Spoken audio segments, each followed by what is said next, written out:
Buenos días, hermanos. Vamos a seguir con la serie de las falsas doctrinas. Esta sería la segunda parte sobre lo que hemos llamado la teología tibia, ¿cierto? La teología de la tolerancia. En la primera parte habíamos desarrollado 3 capítulos: el amor a Dios, solo hay un Dios y una salvación, y en la tercera parte decíamos que era un mandato del Señor que nos decía: no harás lo de los otros pueblos, no harás lo que hacen los inconversos. Padre Santo, Dios Todopoderoso y amado, Señor, ponemos estas palabras en tus manos, Señor, que seas tú guiándome, Señor. Padre, ayúdanos a hacer todo conforme a tu palabra, Señor. No permita, Señor, que nos desviemos ni a derecha ni a izquierda, Señor. Y aumentanos, Señor, cada día el amor por ti, Señor, y el celo por tu bendita, Señor, por tu santa palabra. Te lo pedimos en el nombre del Señor Jesucristo. Amén.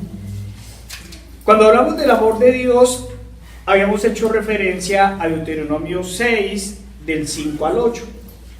En Deuteronomio nos dice la palabra del Señor: y amarás al Señor tu Dios de todo tu corazón y de toda tu alma y con todas tus fuerzas. Y estas palabras que yo te mando hoy estarán sobre tu corazón, y las repetirás a tus hijos, y hablarás de ellas estando en tu casa, y andando por el camino, y al acostarte, y cuando te levantes. Y las atarás como una señal en tu mano, y estarán como frontales en tus ojos. Hermanos, cuando de verdad nosotros amamos al Señor, ponemos toda nuestra vida al servicio del Señor. Cuando nosotros amamos al Señor, no hay nada en nuestra vida que pueda estar por encima del Señor. Siempre a veces nos dicen que nos hemos vuelto exagerados. Eso es lo que siempre nos dice la teología de la tolerancia. Nuestros conocidos nos dicen que pareciera que no tuviéramos otro tema de qué hablar. Pero cuando el Señor es nuestra vida, cuando el Señor es quien nos sustenta, cuando el Señor es nuestra esperanza, ¿de qué más podríamos hablar? Y miren lo que nos dice la palabra del Señor: y la repetirás a tus hijos, y hablarás de ella estando en tu casa, y andando por el camino, y al acostarte, y cuando te levantes. Eso es lo que nos tiene que acompañar siempre. Cuando nosotros cambiamos el amor de Dios por cualquier cosa, el Señor, siempre que habla de eso, le decía a su pueblo: te has prostituido. ¿Y por qué le decía esas palabras tan fuertes? Porque nosotros somos la novia como iglesia, la esposa de Dios, del Señor Jesucristo. Y cuando cambiamos como iglesia es porque hemos entrado en fornicación y adulterio. Eso es para el Señor la idolatría, sea la que sea. En la segunda parte decíamos: solo hay un Dios y una salvación. Y leíamos Filipenses 2, del 10 al 11. Y nos dice el libro de Filipenses: para que en el nombre de Jesús se doble toda rodilla de los que están en el cielo y en la tierra y debajo de la tierra, y toda lengua confiese que Jesucristo es el Señor, para la gloria de Dios Padre. ¿Cómo no amar al Dios de dioses, al único Dios verdadero y poderoso? Es lo que siempre hemos dicho, porque solo hay un Dios y una salvación. Acompáñenme por favor, este versículo lo quise reforzar con Isaías 43, 10 y 11, versículo 10 y 11. Isaías 43. Nos dice la palabra del Señor: vosotros sois mis testigos, dice el Señor, y mi siervo que yo escogí, para que me conozcáis y creáis, y entendáis que yo mismo soy. Antes de mí no fue formado Dios, ni lo será después de mí. Yo el Señor, y fuera de mí no hay quien sabe. Es la palabra clara del Señor: no hay quien sabe. Las otras religiones nos hablan de gozar la vida, ¿cierto? Nos hablan de salvaciones por obras, nos hablan que nosotros somos nuestra salvación, pero el Señor es claro: antes de mí no había nadie y no hay quien salve fuera de mí. Avancemos un poquito a Isaías 44, 6 al 8.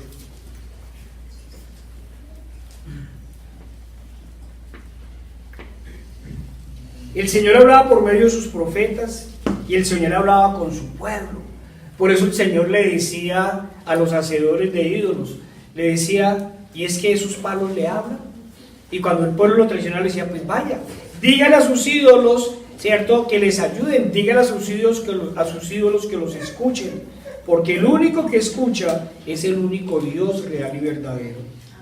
Así dice el Señor, Rey de Israel, y su Redentor, vea, va aclarando, y su Redentor, el Señor de los ejércitos: yo soy el primero y yo soy el postrero, y fuera de mí no hay Dios. ¿Y quién proclamará lo venidero? Lo declarará y lo pondrá en orden delante de mí, como hago yo desde que establecí el pueblo antiguo. Anúncieles lo que viene y lo que está por venir. No temáis ni os amedrentéis. ¿No te lo hice oír desde la antigüedad y te lo dije? Luego vosotros sois mis testigos. No hay Dios sino yo, no hay fuerte, no conozco ninguno. Miren lo que le estaba diciendo al pueblo. No solo nuevamente les insiste que Él es el único Dios, el único Rey verdadero de Israel y su Redentor, sino que les dice: ¿quién proclamará lo venidero? ¿Qué otro libro sagrado había que les dijera a los judíos del Antiguo Testamento lo que iba a pasar? Porque siempre los profetas les advertían: si ustedes no se vuelven al Señor, vendrá el pueblo que está en tal lado, ¿cierto? Ese será el látigo del Señor y les hará esto y esto y esto. Se los anunciaba, pero el pueblo terco y desobediente no hacía caso a la voz del Señor y sucedía exactamente lo mismo que lo que les decía el Señor. Y cuando los llevaron cautivos, ¿cierto?, el Señor les dijo: durarán cautivos 70 años. Y después de esos 70 años utilizaré uno de los reyes más poderosos del mundo para que les dé la libertad. Y eso sucedió. Son 70 años. Al cumplirse los 70 años, el profeta dijo: Señor, se ha cumplido el tiempo. Y el Señor le dijo: ya he designado, ¿cierto?, al rey medo-persa para que les dé la libertad. Cuando nosotros leemos la Biblia vemos que eso fue lo que hizo. El rey medo-persa sacó del tesoro de su gobierno, del tesoro de su pueblo, de su tesoro personal, ¿cierto? No solo le dio la libertad a los cautivos, sino reconstruyó el muro y comenzó a reconstruir el templo. ¿Y por qué un rey poderoso va a hacer eso a un pueblo que estaba en cautiverio? Porque el Señor Todopoderoso es el Rey de Reyes y Señor de Señores. Amén. Y hoy ya nos han dicho lo que va a pasar. Todo lo tenemos claro, ¿cierto? Todos sabemos que nos va a pasar igual, sí, que en el Antiguo Testamento, igual que en la época de Noé. Todos comían, bebían y se daban en casamiento, y de un momento a otro llegó el final. Y el Señor nos lo ha advertido: vendré como ladrón en la noche, ¿sí? Orad y velad para que no caigas en tentación. Y el tercer punto que hemos trabajado era otra de las órdenes: no harás lo de los otros pueblos. Y hoy decimos: no harás lo que hacen los inconversos. Y nos habíamos apoyado en Romanos 2:12. Aquí tengo un error de digitación. Así que, hermanos, os ruego por la misericordia de Dios que presentéis vuestros cuerpos en sacrificio vivo, vuestros cuerpos, ¿cierto?, santo, agradable a Dios, que es vuestro culto racional. Por eso es que es tan duro los pecados como el adulterio y la fornicación, porque son en el cuerpo. Y miren la orden que nos da en el segundo versículo. Nos dice: no os conforméis a este siglo, eso lo desarrollamos la vez pasada, sino transformaos por medio de la renovación de vuestro entendimiento, para que comprobéis cuál sea la buena voluntad de Dios, agradable y perfecta. ¿Quién más nos puede renovar nuestro entendimiento? ¿Quién puede hacer de unas personas ateas como lo éramos nosotros, negadores de Dios, ¿cierto? Hoy unos siervos de Dios, ¿quién más lo puede hacer? Alguien me decía, ¿y ustedes de cuándo? Antes proclamaba la teoría de la evolución y ahora viene a hablar de la teoría creacionista. ¿Y eso cómo puede ser? Dicen, no, pues el líder de un sindicato, ¿cómo puede entender eso? Si las cosas de Dios solo se le permiten entenderlas al pueblo de Dios. Y ya vamos a entrar hoy en materia. Tendríamos un cuarto elemento, la obediencia a Dios. Eso es lo que vamos a trabajar el día de hoy y en un cuarto momento. Vamos a hablar de un subtítulo que yo le puse: la intolerancia para el mundo es la justicia para Dios. Pero hagamos unas aclaraciones. En realidad aquí llamamos la teología de la tolerancia. Como su nombre lo indica, es la que tolera el pecado, la que acepta al mundo, la que vive como el mundo, la que recoge las estrategias del mundo, porque no es más que la que gobierna el mundo. Acompáñenme por favor a Hechos 5:29.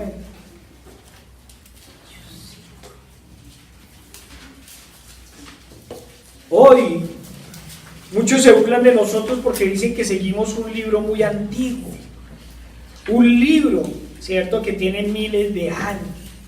Hoy muchos nos dicen que este libro ha pasado de moda y que hay que adecuarlo a la actualidad. ¿Sí? Eso es lo que nos dice, ¿sí? Y que tenemos que guiarnos por las leyes de los hombres, por lo que dice la psicología, ¿sí?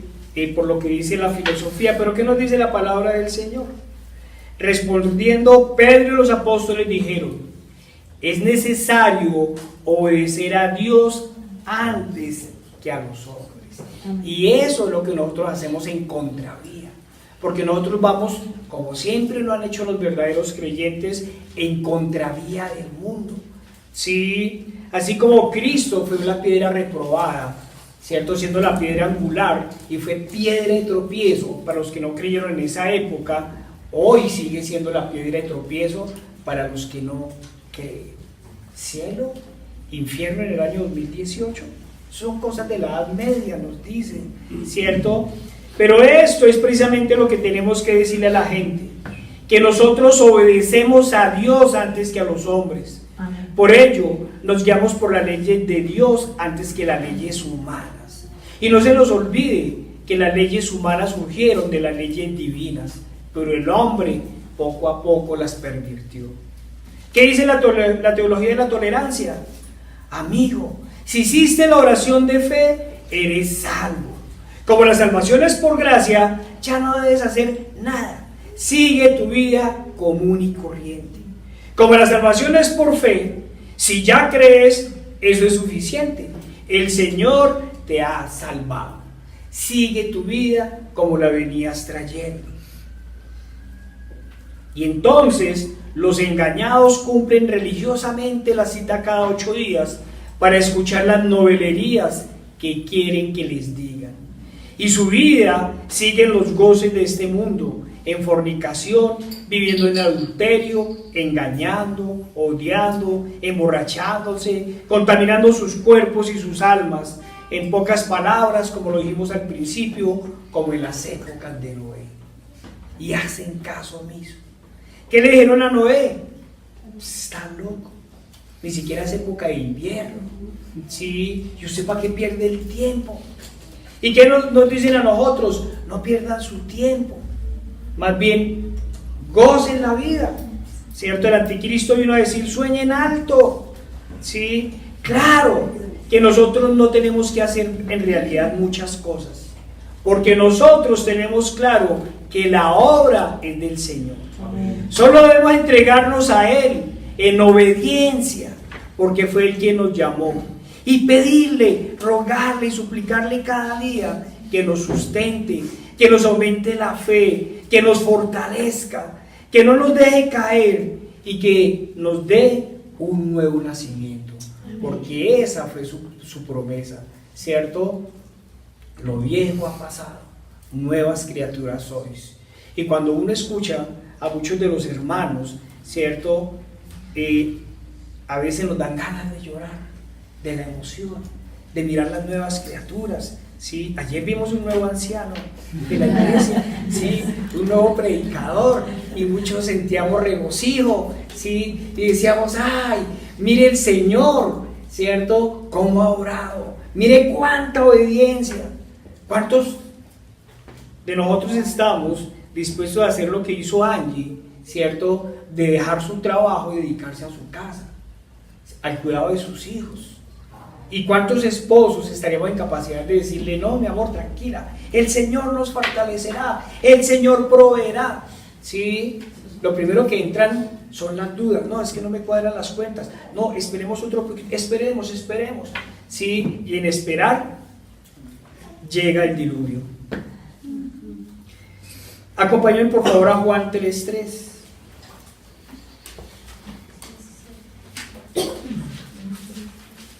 Porque lo que quiere el Señor es que nosotros nos entreguemos en obediencia. Amén. Y la obediencia es obediencia total.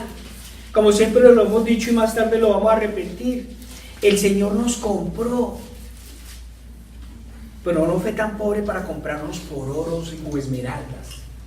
Fue tan misericordioso que nos compró por su sangre, a costa de su vida. Y por eso nosotros somos sus esclavos. Y si nosotros de verdad somos esclavos de Dios, tendríamos que hacerle caso en todo, absolutamente en todo. Yo no me imagino, ¿cierto?, un esclavo en la edad antigua diciéndole a su amo, ya voy, esperen un poquito. ¿Sí? Nos dice la palabra del Señor. Respondió Jesús y le dijo, de cierto te digo, que el que no naciere de nuevo no puede ver el reino de Dios. A los enemigos de Dios de la teología de la tolerancia, hay que decirles que están engañando a la gente.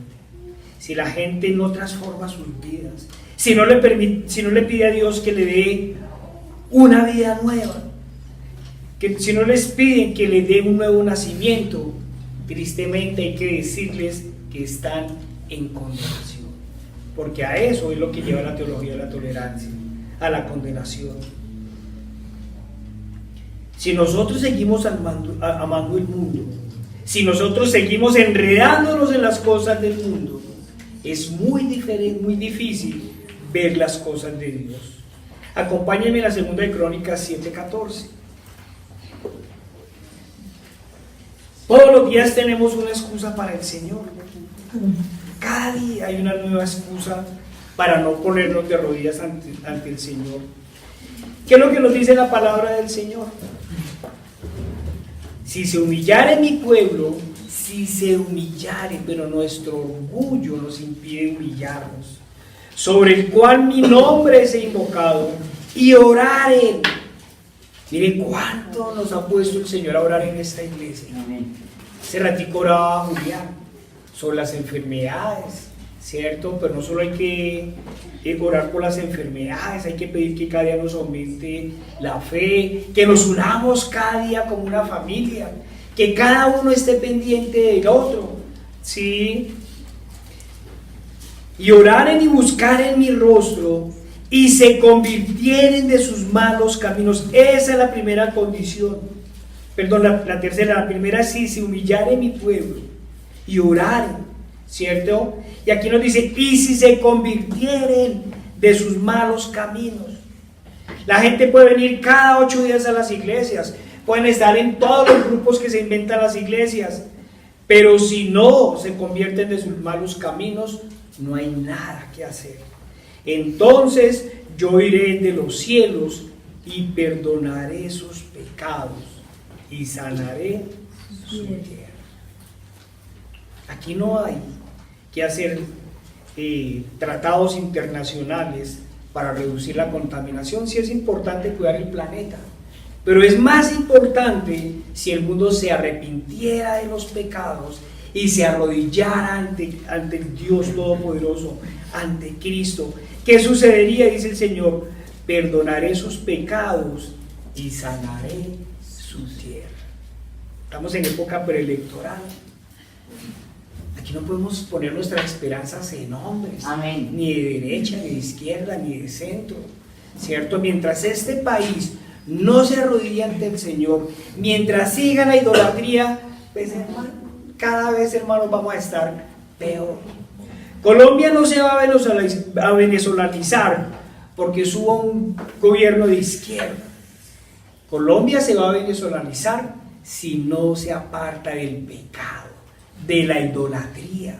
Hace poco mirábamos qué es lo que ha pasado en Venezuela.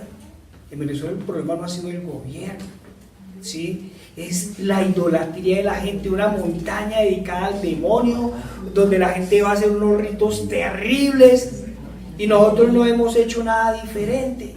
Hicimos un proceso de paz y en lugar de llevar a la gente para que se arrodille ante Cristo, ¿sí? Trajeron por allá de esos demonios cubanos, santeros, hacer ritos santeros. ¿Qué estamos haciendo? Contaminando más el país. Hermanos, las esperanzas no están en los hombres, las esperanzas de estas naciones y de la tierra están en Cristo. Los falsos maestros dicen: sé feliz, sueña alto, goza tu vida, solo debes creer. El Señor ama al pecador y aborrece el pecado. El Señor ama a todos los hombres por igual, y como es un Dios de amor, a todos nos perdonará. Acompáñenme por favor a Salmos 7, 11 al 13.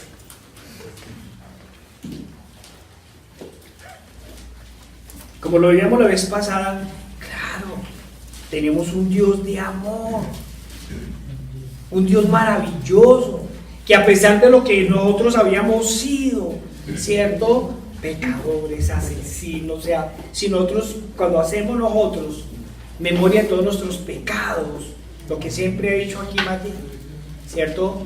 Si alguien los publicara, nuestra cara se caería de vergüenza frente a todos, porque lo que hemos hecho ha sido terrible, ¿sí? Y el Señor nos llamó, nos puso de rodillas y dio su vida por nosotros. Es un Dios de amor. Pero ¿qué nos dice el Salmo 7? Que también es un Dios de justicia. Dios es justo y Dios está airado contra el impío todos los días. Está airado. No nos está diciendo que está bravo contra el pecado, nos está diciendo que está airado con el pecador. Si no se arrepiente, Él afilará su espada, armado tiene ya su arco y lo ha preparado. Asimismo ha preparado armas de muerte y ha labrado saetas ardientes. ¿Cuánto daño le hace a la gente esa teología de la tolerancia, esa teología tibia? La teología de la tolerancia dice: Dios te ama como eres, no importa si eres homosexual, mentiroso o ladrón. Y el catolicismo dice: la Virgen cuida de sus borrachitos. Los otros dicen: no hay problema que vivas en unión libre si se aman. No hay problema que tengas relaciones sexuales con tu novia, igual, eso es amor. No hay problema si tomas licor o si vas a fiestas con el mundo. Pero la palabra del Señor nos dice otra cosa.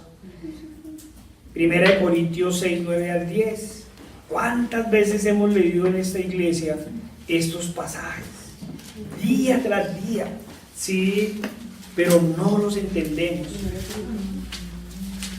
1 Corintios 6, 9 al 10. ¿No sabéis que los injustos no heredarán el reino de Dios? No erréis, ni los fornicarios. Usted puede estar muy enamorado de su pareja, pero si está en fornicación, está en pecado. Ni los idólatras. La idolatría para el Señor está igual que la fornicación y el asesinato. ¿Sí? La idolatría es uno de los peores pecados. ¿Saben por qué? Porque le quita la gloria a Dios. Por eso siempre le decía al pueblo: se ha prostituido mi pueblo. ¿Sí? Ni los adúlteros, ni los afeminados, ni los que se echan con varones, ni los ladrones. Y nosotros sabemos que robar harto, robar poquito es robar. ¿Sí? Hace 15 días que estamos allá en el parque predicando. Entonces, si usted se ha robado algo, no, yo no. Y mi esposita le preguntó: ¿y alguna vez se ha colado en Transmilenio? Pues sí. Y pues estamos robando. Sí, le robamos a veces hasta el tiempo a la gente. Sí.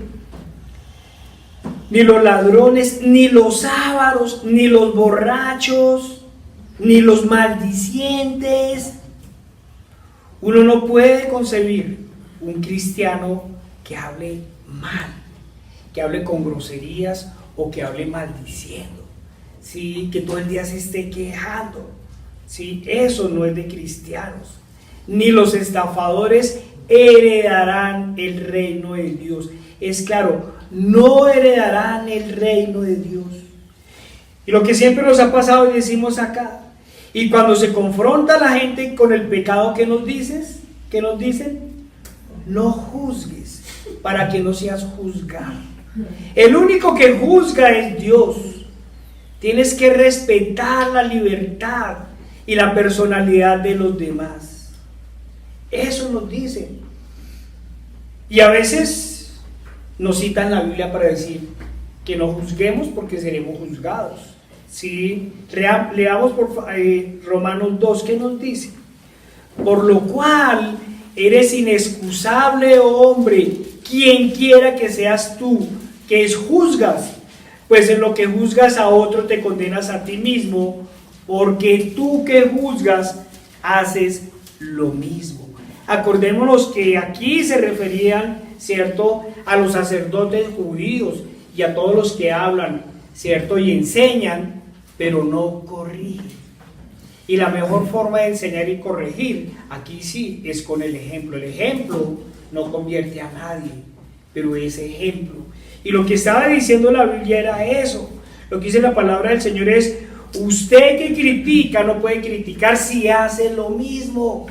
Por eso es que nosotros tenemos que tener autoridad moral y bíblica en nuestro comportamiento para poder enseñar. ¿Sí? La orden que nos da el Señor es otra, Lucas 17:3. Mirad por vosotros mismos.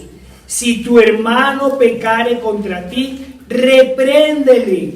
Y si se arrepiente, perdónale. Ahí no dice dele palmaditas en la espalda. Ahí no dice dígale tranquilo, no hay problema, el Señor te perdona. No, dice repréndele. Y si se arrepintiere, perdona. ¿Cuántas veces nos toca perdonar a nuestro hermano? Hasta 70 veces 7. Pero lo primero que nos dice es repréndete. Si yo veo a un hermano que está en pecado, es mi deber y mi obligación reprenderle. Si nosotros no lo reprendemos, estamos volviéndonos cómplices del pecado. No juzguemos. De verdad no podemos juzgar. ¿Qué nos dice Romanos 6, 2 y 3? Para poner en contexto la cita, el Romano le está diciendo a los creyentes que los creyentes deben solucionar sus problemas en la iglesia, entre creyentes. Que un creyente, ¿cierto?, no puede ir a una autoridad civil si tiene un conflicto con un hermano. Entre los hermanos tienen que solucionar, entre los hermanos deben corregir. Si hay un conflicto, claro, aquí estamos hablando de una comunidad, sí, que muy posiblemente compartían vivienda, compartían los lugares. Entonces, si había algún problema, les dice que tenían que entre ellos mismos, sí, que yo no puedo como creyente ir a una inspección de policía atendida por un impío para que nos solucione un problema entre los creyentes. Y entonces nos dice la palabra del Señor: ¿o no sabéis que los santos han de juzgar al mundo? Y si el mundo ha de ser juzgado por vosotros, ¿sois indignos de juzgar cosas muy pequeñas? ¿O no sabéis que hemos de juzgar a los ángeles? ¿Cuánto más las cosas de esta vida? Si hay algún problema aquí con la cita, disculpen. 1 Corintios 6. 1 Corintios 6. Entonces, ¿qué nos dice la palabra del Señor? Que si nosotros hemos de juzgar al mundo, que si nosotros hemos de juzgar a los ángeles, ¿cuánto más podemos juzgar las cosas de esta vida?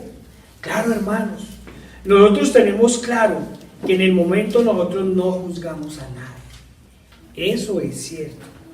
Quien juzga es Dios, porque Él es el único que conoce los corazones humanos y es el único que dice y que puede decir quién va a salvación y quién va a condenación, porque Él es el juez justo.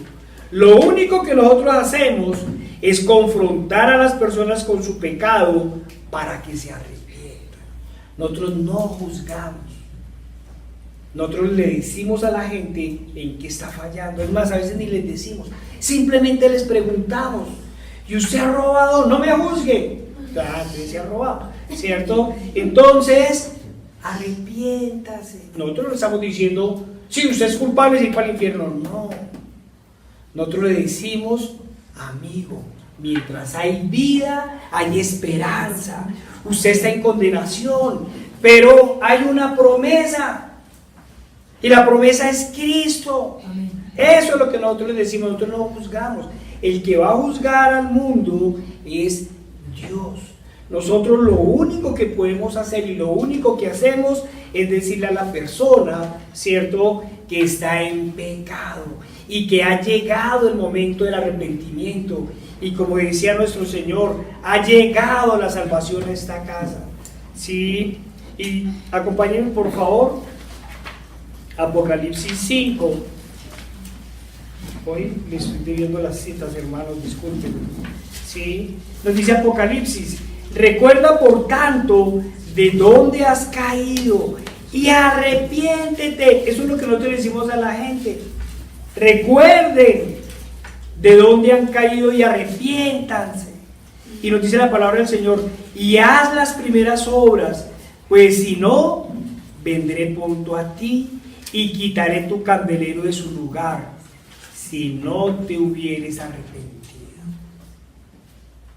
El Señor no da palmadas en la espalda. El Señor habla claro. Está la espada afilada, está el arco tensado. ¿Sí? Y frente a María y los santos, y en general al catolicismo, tanto los falsos maestros como los falsos creyentes nos dicen: no les digan nada, respeten sus creencias, por favor respeten sus puntos de vista. Igual nos dicen con los ateos: déjenlos, ellos son libres de creer en lo que quieran creer, y si no quieren creer también son libres. Aprendan a respetar, me decía un familiar hace poquito, los puntos de vista de los demás, porque si no usted los incomoda y de pronto daña su corazón, algo así, porque la gente se pone de mal genio. Pero ¿qué nos dice Apocalipsis 21, versículo 8?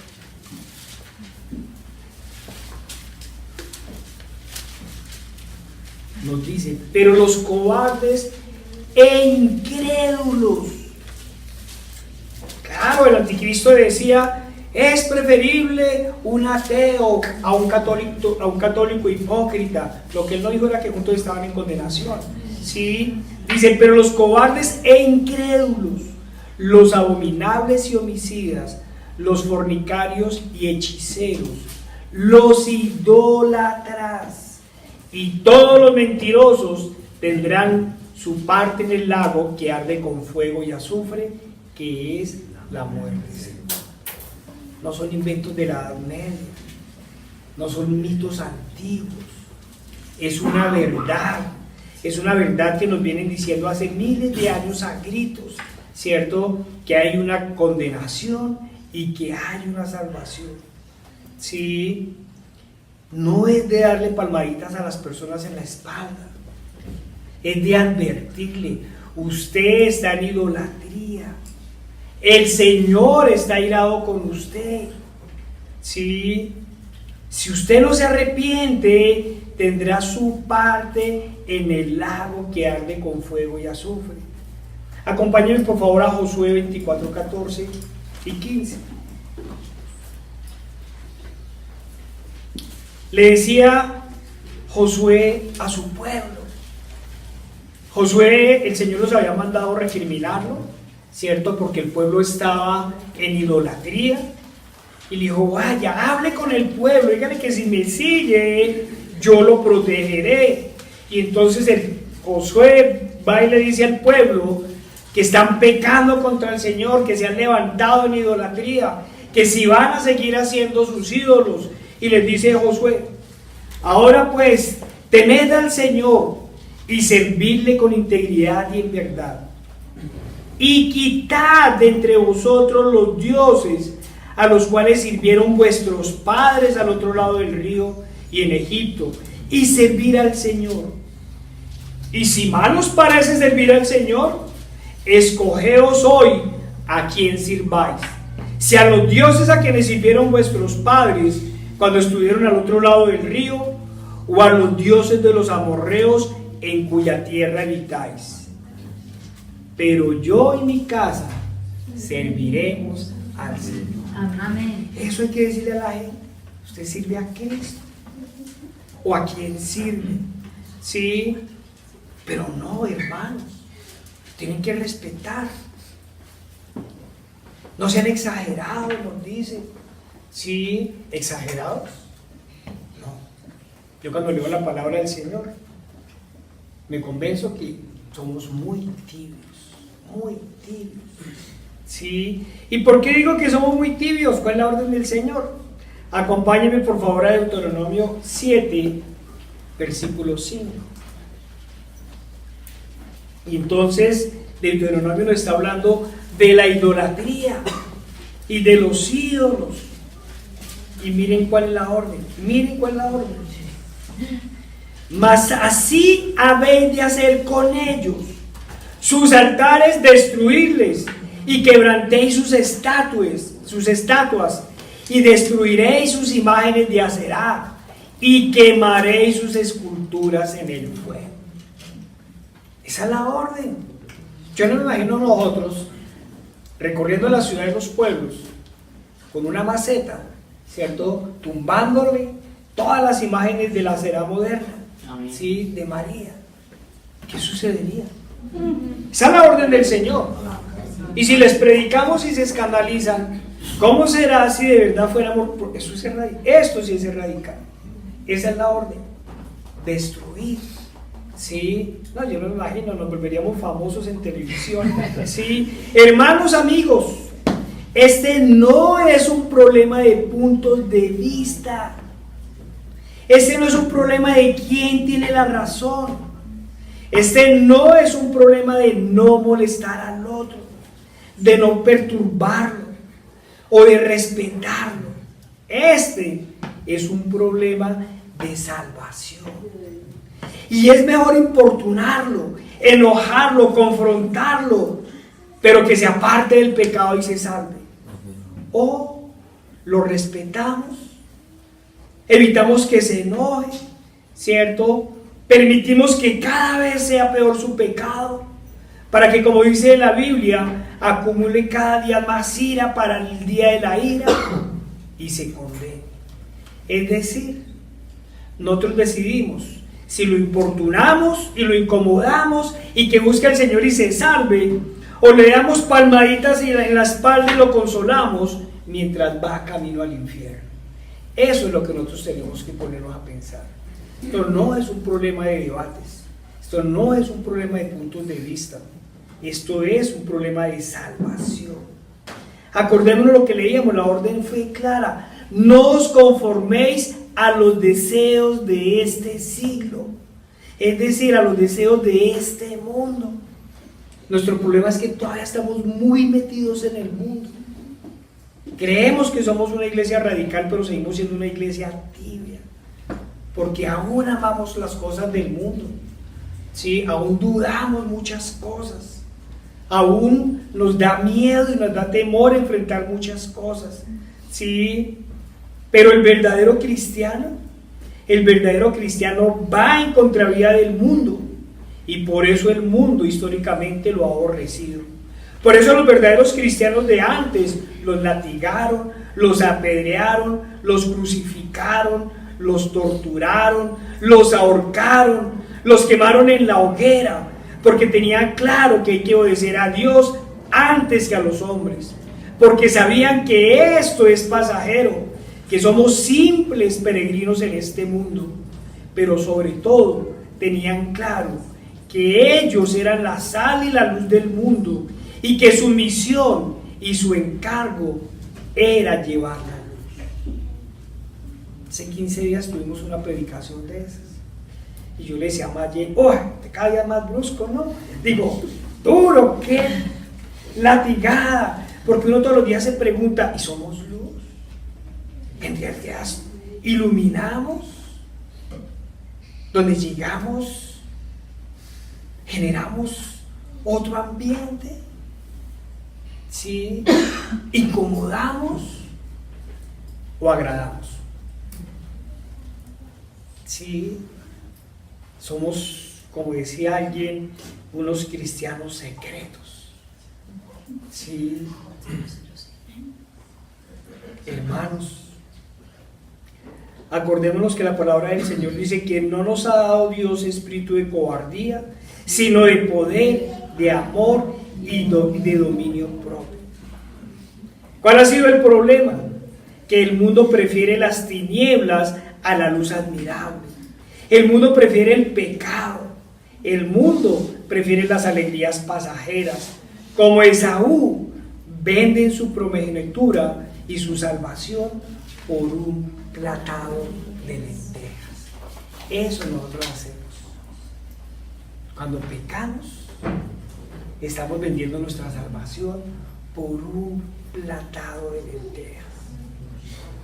Ni qué decir la actitud de las personas cuando denunciamos a los falsos maestros, a los engañadores, a los mercaderes de la fe, aquellos que arrastran a millones a la condenación mientras se llenan sus bolsillos de dinero. Y el problema ni siquiera es que se llenen sus bolsillos de dinero, ni que los roben. El problema es que los llevan a condenación. Ese es el problema. Entonces ahí sí salen los escuderos a defender a los nuevos apóstoles de la prosperidad. No juzguen, ustedes no los conocen.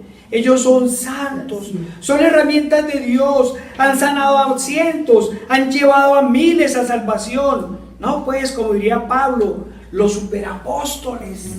¿Sí? ¡Oh! ¡Qué gran obra harían estas personas si defendieran a Cristo y a la sana doctrina con el mismo ímpetu que defienden a sus ídolos, a esos sacerdotes de Satanás! ¡Qué gran obra harían! Y es que sus ídolos ¿de verdad han llevado a cientos o a miles a la salvación? ¿Acaso no es Dios el único Salvador? ¿Acaso la fe no es el único camino? ¿No es un don de Dios? ¿Y a ella no llegamos por medio de la palabra del Señor? ¿Acaso la Biblia no es clara? Por sus frutos los conoceréis. Por sus frutos los conoceréis. ¿Acaso proclaman el arrepentimiento? ¿Acaso invitan a abandonar el pecado y a caminar hacia la santidad? ¿Acaso predican el nuevo nacimiento y le dicen a la gente que deben negarse a sí mismos, que deben tomar la cruz y seguir al Señor? Por lo menos persuadan a la gente para que lea la Biblia y sean hacedores de la palabra. No. O exaltan el nombre de Cristo, lo exaltan y lo ponen sobre todo nombre. ¿Acaso se humillan ante el Señor y acatan su orden de verse a sí mismos como inferiores a los demás? Nosotros veíamos por allá un pastor africano en donde la gente se tiraba al piso y él cruzaba por encima porque el escogido, ¿cierto?, no podía pisar la tierra porque se contaminaba. ¡Oh! pastor, pastor. A Cristo le decían, oh pastor, no. Se sentaba con las prostitutas, los ladrones, los cobradores de impuestos, ¿sí? Se hacía uno más de ellos, no un pecador más. Se hacía como hombre uno de ellos para llevarlos al arrepentimiento. Y lo primero que les decía es, tu fe te ha salvado, vete y no peques más, ¿sí?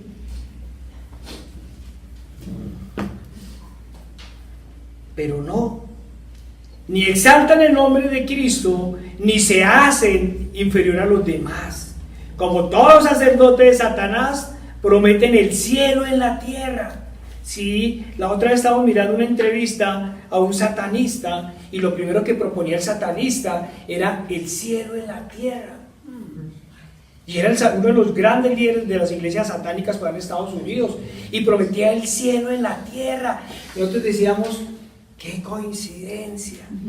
Sí. Alaban la vanidad y prometen riqueza.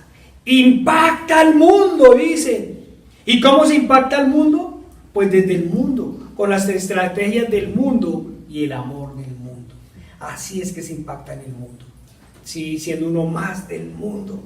Y por eso las estrategias de sus iglesias son estrategias del mundo. ¿Qué le dice en verdad la palabra del Señor a los verdaderos apóstoles? Sí, pero apóstoles no, perdónenme. A los verdaderos pastores, porque apóstoles, ¿cierto? Tenían unas condiciones. Primero tenían que ser judíos y tenían que haber presenciado y estado con nuestro Señor tanto en su muerte como en su resurrección. El único, ¿cierto?, que no cumplía algunos de los requisitos fue el apóstol Pablo, pero él vio al Señor. Claro, cuando cayó, ¿sí? ¿Quién eres? Soy yo, Jesucristo, al que tú persigues. Habló con el Señor y lo vio, y por eso, luego de ser uno de los más enemigos, de los enemigos más acérrimos del cristianismo, se volvió su principal escudero. ¿Sí? El más enemigo de Cristo, ¿sí?, fue el apóstol que más le tocó ir a recorrer todo el mundo para llevar la palabra del Señor. Ni siquiera Pedro tuvo esa bondad, porque a Pedro le dijo, usted a los judíos, y usted primero a los judíos y después a los gentiles. ¿Sí? ¿Qué nos dice la palabra del Señor? Acompáñame en la primera de Pedro 5:2.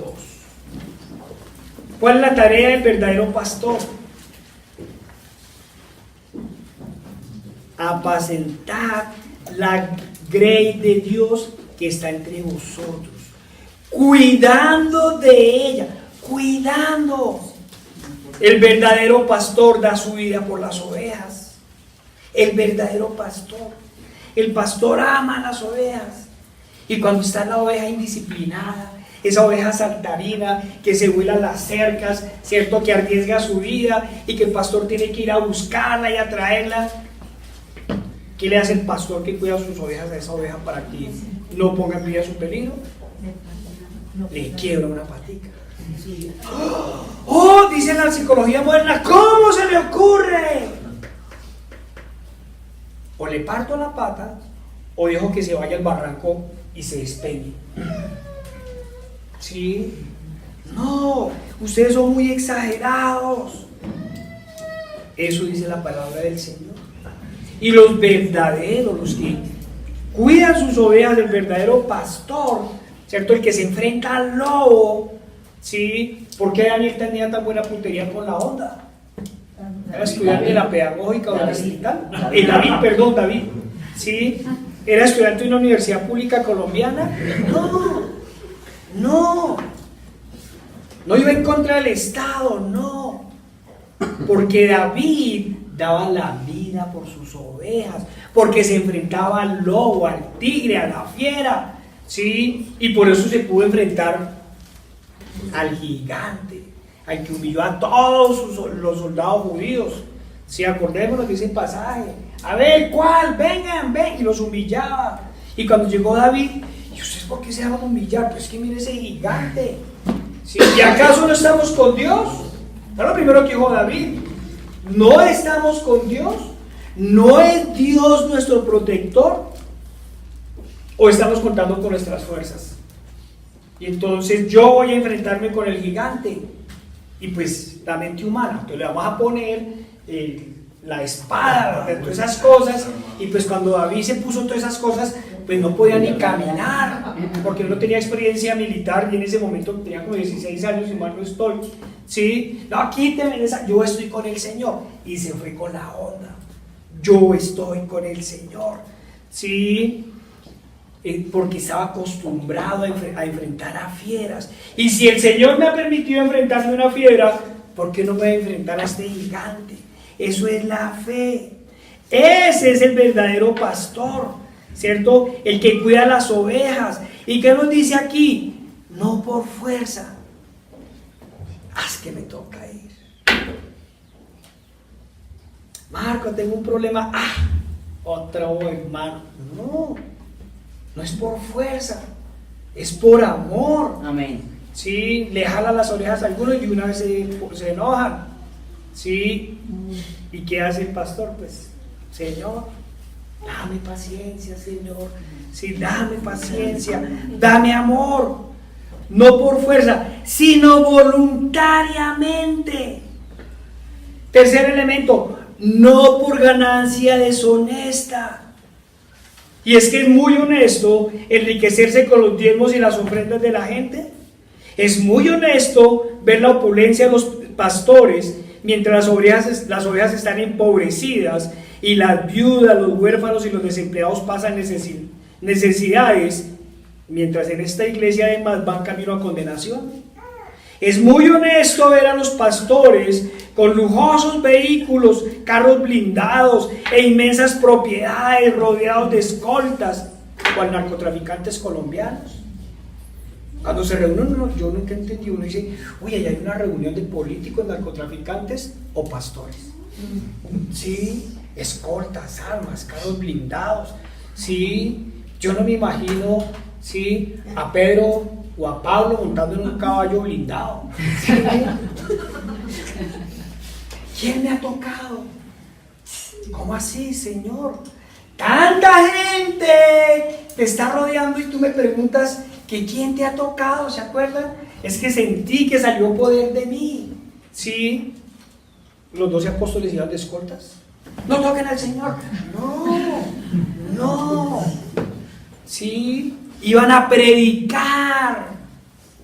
Todos. Y al Señor lo tocaban y lo miraban. ¿Sí? Pero aquí no, al superpastor no lo toque. Le ensucia el traje de miles de dólares. ¿Sí?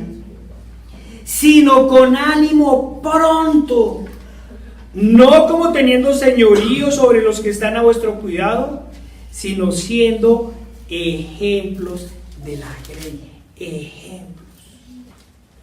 Sí, ya lo he comentado varias veces. Alguna vez fuimos para una iglesia en donde el pastor le decía a la gente: siervos.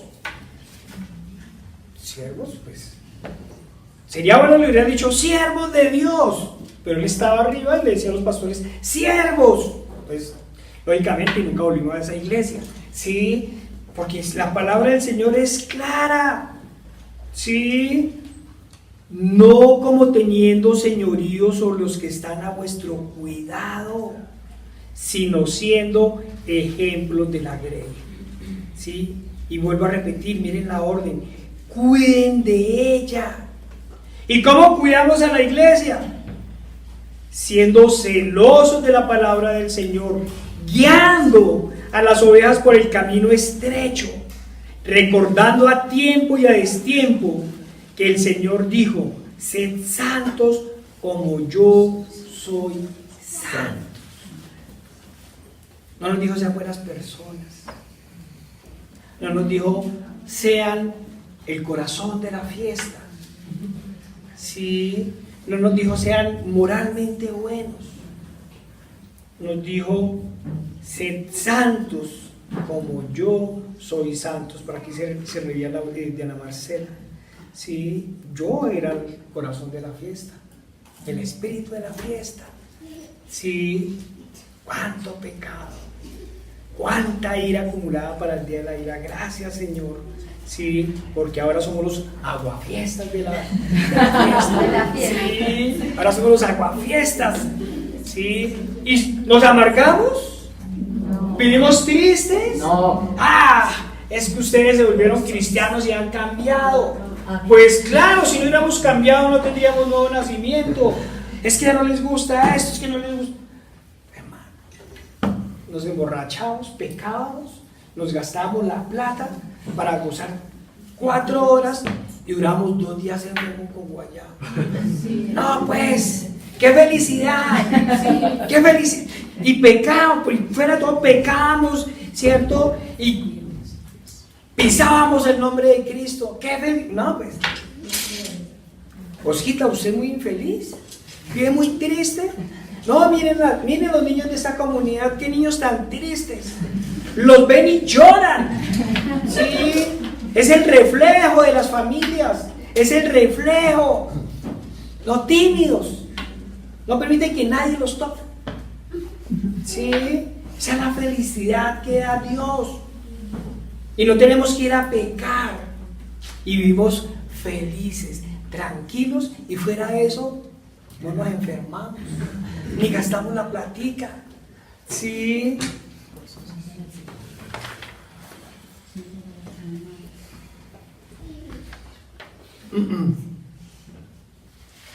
Acompáñenme a Hechos 20-28, hermanos.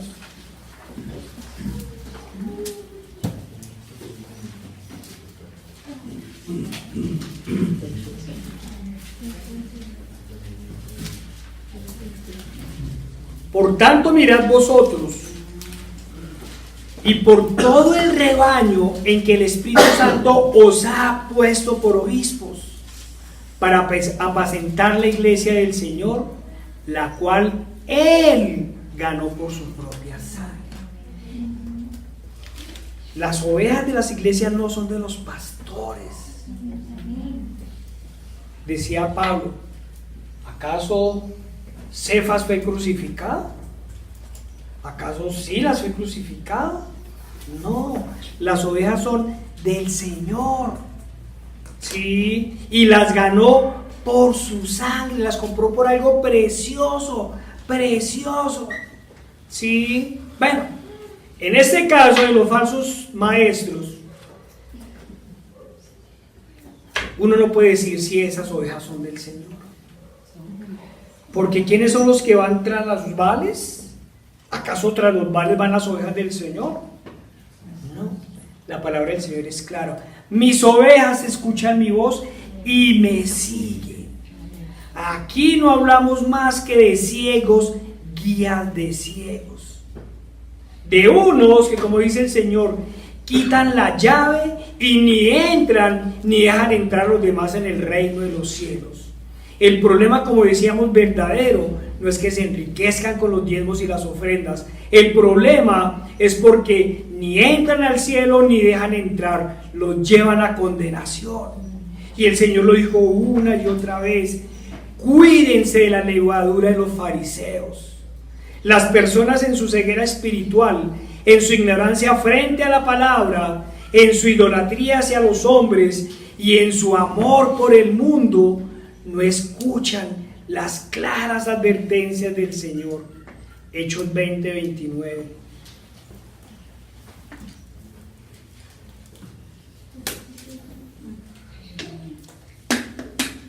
No escuchamos, somos ciegos, sordos, no escuchamos los gritos que nos dicen desde las Sagradas Escrituras. ¿Sí? ¿Qué nos decía el Señor? Porque yo sé que después de mi partida entrarán en medio de vosotros lobos rapaces que no perdonarán el rebaño. Se enriquecen y le venden el rebaño al demonio. ¿Sí? ¿Qué nos dice Marcos 7:15?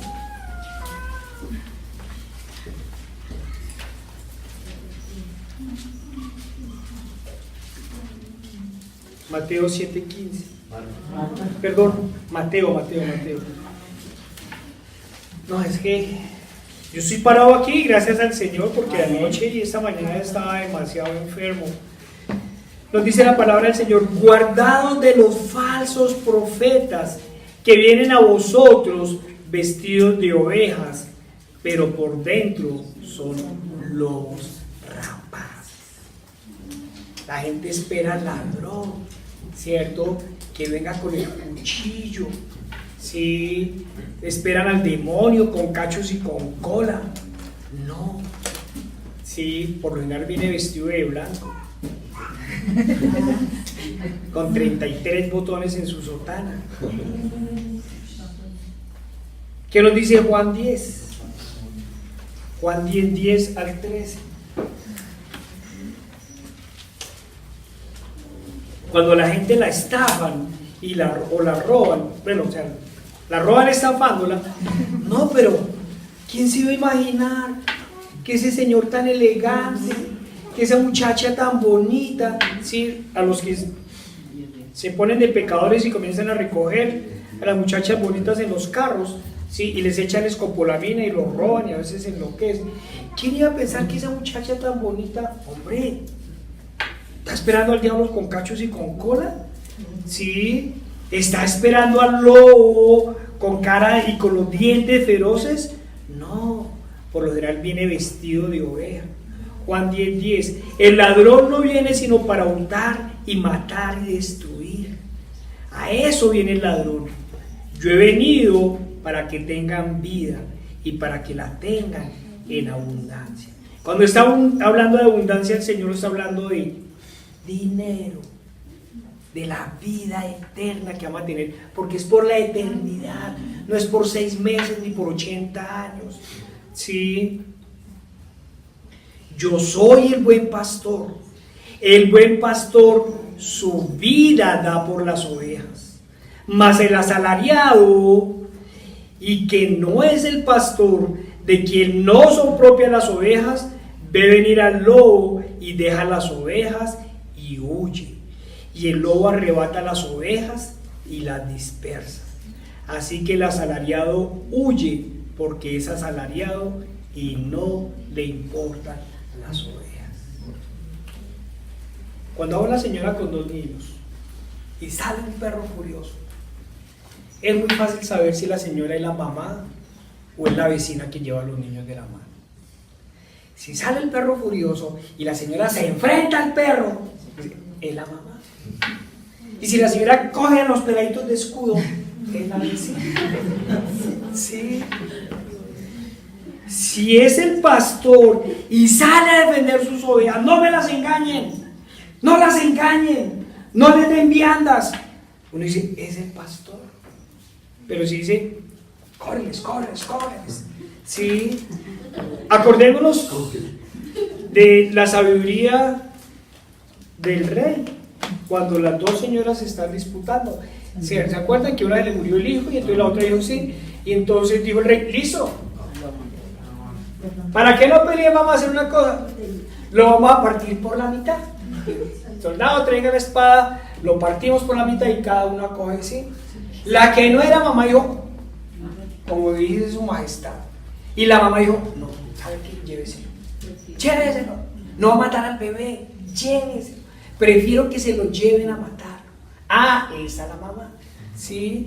El pastor es el que da su vida por las ovejas, el que le salen canas, ¿cierto? El que sufre, el que llora, porque le dicen que es muy cansón, que es que mire tanta, ¿sí? Es que es muy legalista, es que uno ya no puede hacer nada, ¿sí? Ese es el verdadero pastor, ¿sí? Bueno, ¿y qué nos dice la palabra del Señor además? Nos dijo que respetáramos, nos dijo que no dijéramos nada, nos dijo que no entráramos en conflicto. Hay una cita que últimamente hemos usado muchísimo, Judas 1.3, oiga, hoy sí estoy, 1.3, Judas 1, capítulo 3. El versículo 3, Judas 1, versículo 3.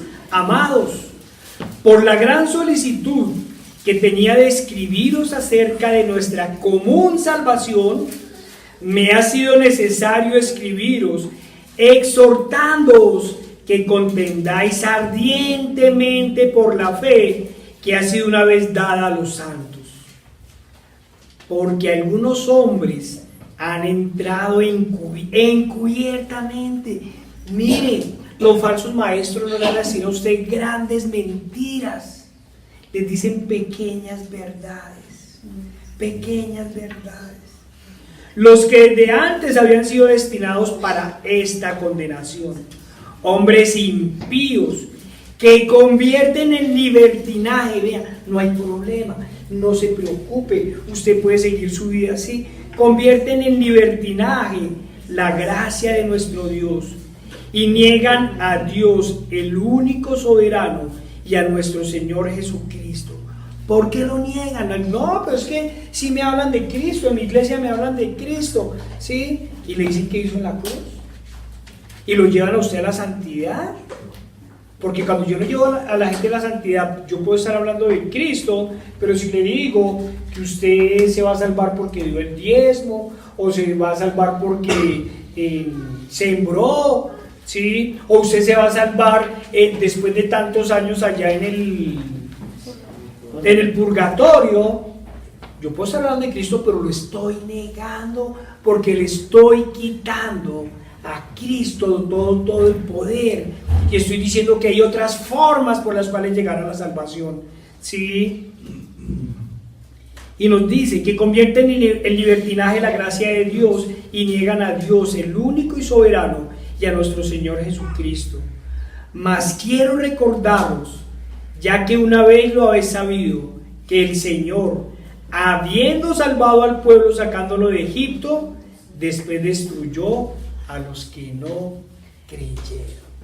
Sacó a todo el pueblo y lo sacó con, ¿cómo se llama eso? Con fuerza, con poder, ¿sí? Con plagas. No pudo haber duda de ninguno de la fuerza del Señor. Y después abrió el mar y todos los judíos vieron el poder de Dios. Pero los 3 días ya se estaban quejando. ¿A esto nos trajiste? Moisés, a eso nos trajo. Mejor hubiéramos seguido allá de esclavos, ¿sí?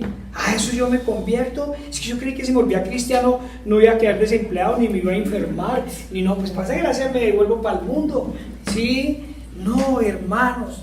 ¿Y qué sucedió? Que el Señor los sacó, los llevó, pero los que no fueron fieles a Dios murieron en el desierto. Los destruyó. ¿Por qué los destruyó? Porque no creyeron. Y eso que vieron. Y nuestro Señor les decía, ustedes creen porque están viendo los milagros, pero más bienaventurados son los que creen sin ver, porque esa es la verdadera fe, ¿sí? Creer sin ver. Esta es una orden que nos da el Señor, contender ardientemente por la fe. Y eso es lo que hace el verdadero cristiano. Proclama a Cristo y a este crucificado y resucitado. Proclama la santidad, el arrepentimiento y el nuevo nacimiento. Es necesario aclarar que el cristiano, en defensa de la fe, proclama. Ya he utilizado 3 veces la palabra proclama, expone el evangelio, y si necesita denunciar, denuncia. Sí, lo hace con amor, pero con contundencia, y lo hace por amor.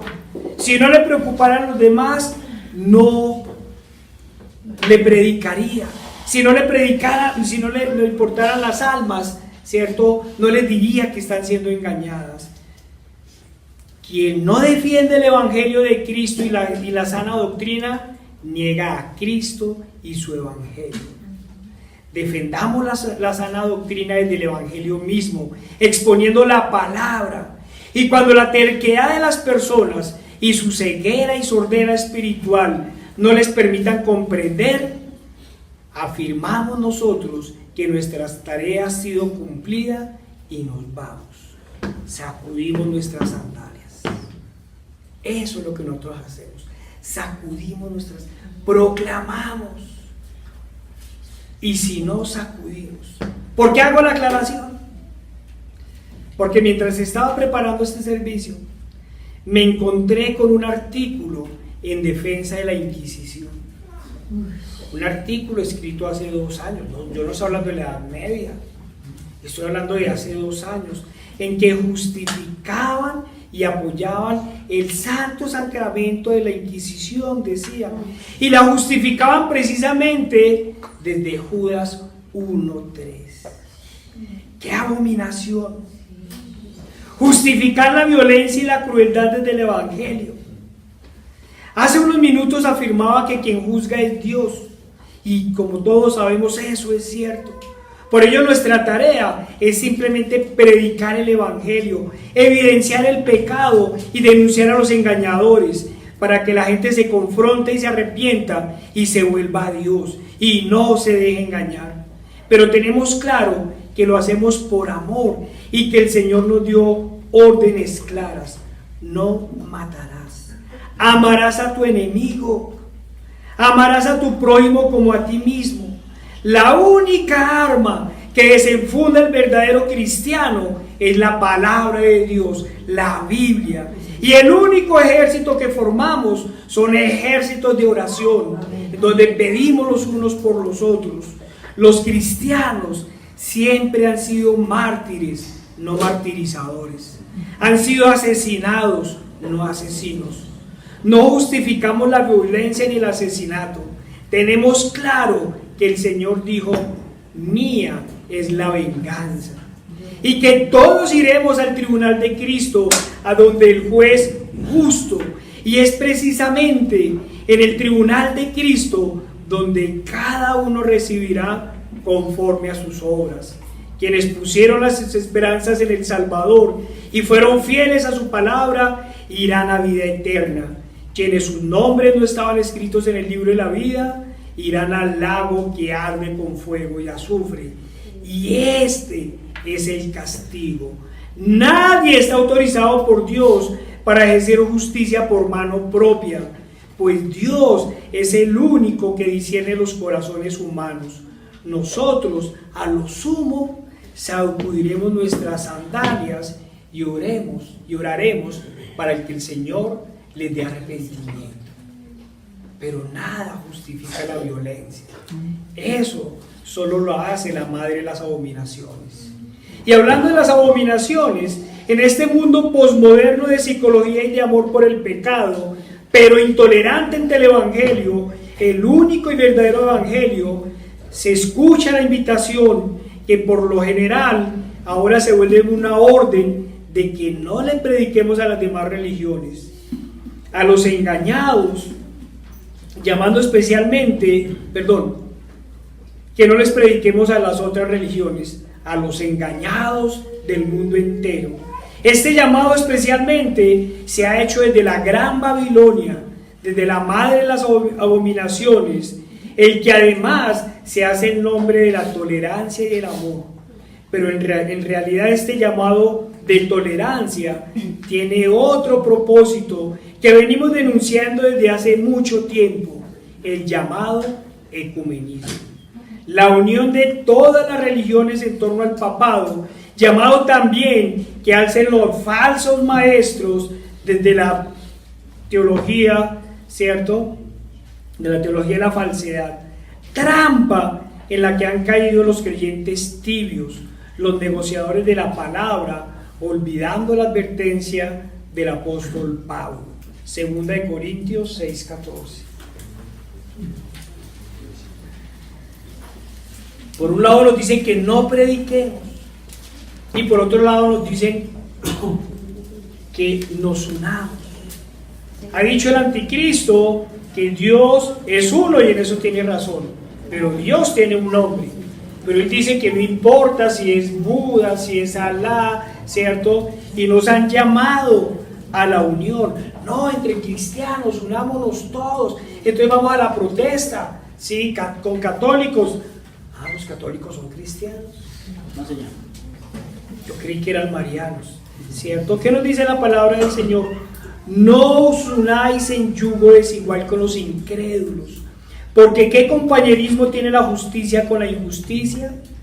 ¿Y qué comunión la luz con las tinieblas? ¿Y qué concordancia Cristo con Belial?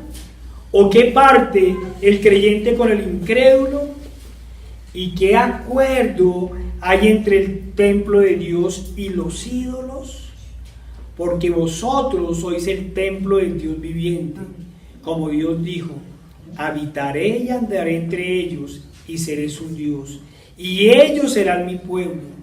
Por lo cual salid del medio de ellos y apartaos, dice el Señor, y no toquéis lo inmundo,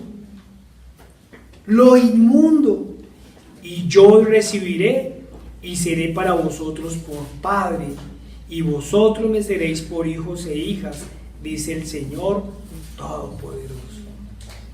Engañadores y mentirosos, ¿qué otro Dios ha librado a su pueblo de la esclavitud, como el Señor lo hizo cuando sacó a su pueblo de Egipto, o cuando lo rescató de la deportación de Babilonia?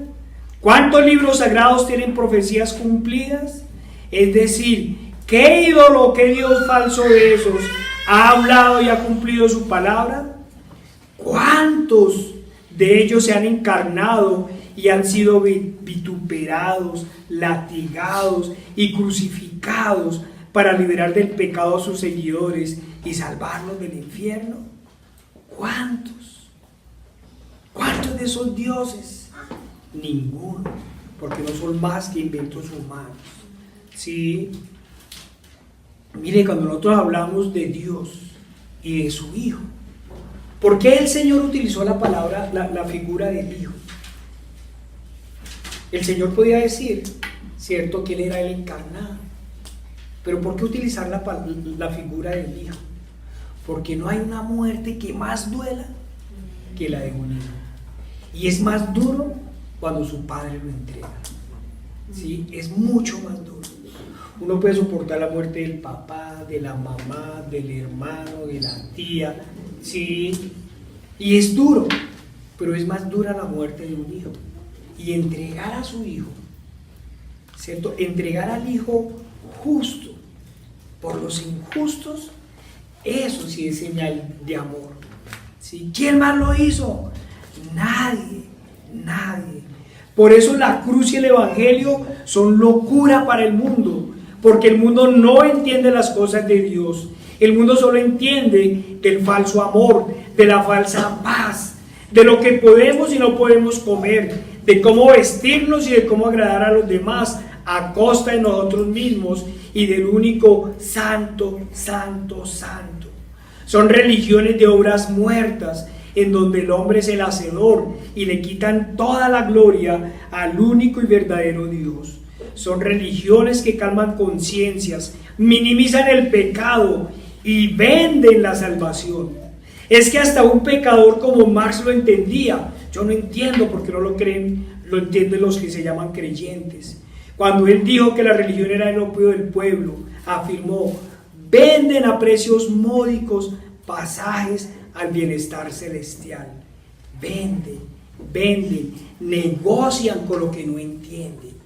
Eso es lo que hacen esas falsas religiones. ¿Cuántos dioses de esos acaso vencieron a la muerte? ¿Cuántas religiones llaman a la santidad de un nuevo nacimiento? ¿Cuántas religiones han rescatado a pecadores como nosotros y los han transformado?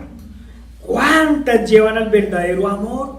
Al amor desinteresado, al que no tiene jactancia, al que no espera nada, al que no se goza en la injusticia, ese que todo lo soporta, todo lo sufre y todo lo espera. Mientras las religiones dicen: tú eres la fuerza, tú eres el poder, y los falsos pastores dicen: tú eres el campeón, tú eres el amo, tú eres la energía, ámate a ti mismo porque tú eres tu Dios. Cristo nos dice: niégate a ti mismo, toma tu cruz y sigue. Y en ningún otro hay salvación, porque no hay otro nombre bajo el cielo dado a los hombres en que podamos ser salvos. Y nos dice Romanos 8, el que no escatimó ni a su propio Hijo, sino que lo entregó por todos nosotros, ¿cómo no nos dará también con él todas las cosas? Este es el único verdadero Dios y esta es la única verdadera fe.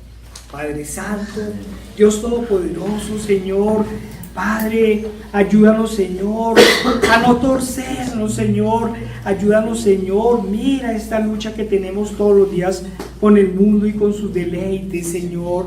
Padre, síguenos hablando, Señor, por medio de tu palabra, Señor, y no permita, Señor, que vendamos, Señor, nuestra salvación por un platado de lentejas, Señor. No permita, Señor, que nos desviemos ni a izquierda ni a derecha, Señor. Padre, enséñanos, Señor, como lo hiciste con tu Hijo, a tomar nuestra cruz y a seguirte. Te lo pedimos en el nombre del Señor Jesucristo. Amén. Amén.